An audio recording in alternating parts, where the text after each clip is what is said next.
Post-match press conference. Congratulations to De La Salle Green Spikers for winning over the UP Fighting Maroons in straight sets. The Green Spikers are now at 5-1, tied with FEU and NU in first place. We have Coach Jose Roque and Vince Maglina. Coach, congratulations for this victory, your fourth straight win, straight sets victory over UP. Your thoughts about this match? Well, talagang we see to it like tapusin namin lang ito. Not to belittle the team, pero yun yung gusto ng team. Kailangan ito makapondo kami ngayong first round. Thank you, Coach. To Vince, he had 13 of 22 attacks, 1 block, and 10 excellent receptions. So, good all-around game for you. So, ano masasabi mo na hanggang ngayon nasa tight pa rin kayo sa unahan ng standings, heading lalo sa lapit na tayo matapos ang first round? Siyempre masaya kasi nagbubunga yung pinaghirapan namin sa training, pero at the same time hindi pa rin kami contented kasi may mga areas pa talaga kami na kailangan i-improve kung gusto namin manalo pa ng mga laro and para i-level up pa rin yung game namin. The floor is open for questions. Coach, third set, second set nakuha niyo na yung groove niyo, then third set medyo bumagal ulit. Ano lang yung sinabi mo para yun nga, makuha yung goal niyo na matapos in straight? Actually, let them play, pero yun nga, may mga siguro nag-adjust din yung palitan ng tao. Though sa training naman nagagawa namin. Given a chance to the other player, So, sige lang. Confident naman ako. I have faith in my team na kaya naman nila ako. For Coach and Vince, gaano kalaking bagay na ito nakabuo kayo ng momentum bago yung laban yung against defending champion NU?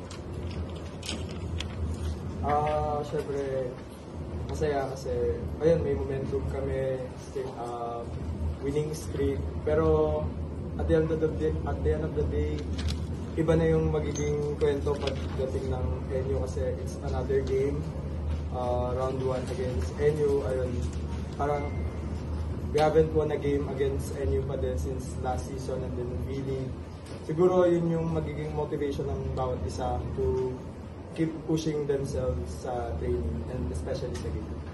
Kaya Coach, siguro just like I told them, every game talaga, whether NU, UST or whoever teams na yun dyan, again, they have to play their best. Yun lang yung huwag na natin i-pressure who's in front, whether NU na yan, basta paghahandaan namin yung every game.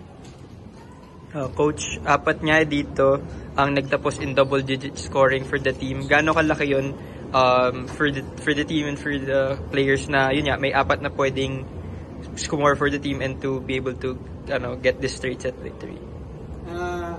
May mga times na we really need to make them realize na yung capability ng player. Pero sabi ko nga, this is just figure. Paano nyo ito i-maintain? Kasi mahirap yung sabihin nila, maganda laro mo yun, the next game. Yung consistency ang hinahabol natin. Yun yung pinapaintindi namin sa mga players namin. Whether you're good this game, baka, who knows, baka susunod game. Though prepared ka, but hindi yung mood somehow. So talagang namin, figure is just figure. Ang kailangan mo talaga, prepare yourself and then be consistent. Coach, siyempre yung pre-season nyo maganda, may isang pre-season championship kayo, tapos ito nga, 5-1 kayo. How satisfied are you na sa tinatakbo ng team nyo sa first round? Siyempre, parang nadala niyo yung magandang nakita nung pre-season. Well, somehow satisfied. Yeah, kasi based from, kung compare namin from last season, hindi ganito kami But, siyempre, medyo hunger kami sa We really wanted to finish this season talagang yun ang goal naman ng team. Every team, mag-champion. So, we're really trying to get that position.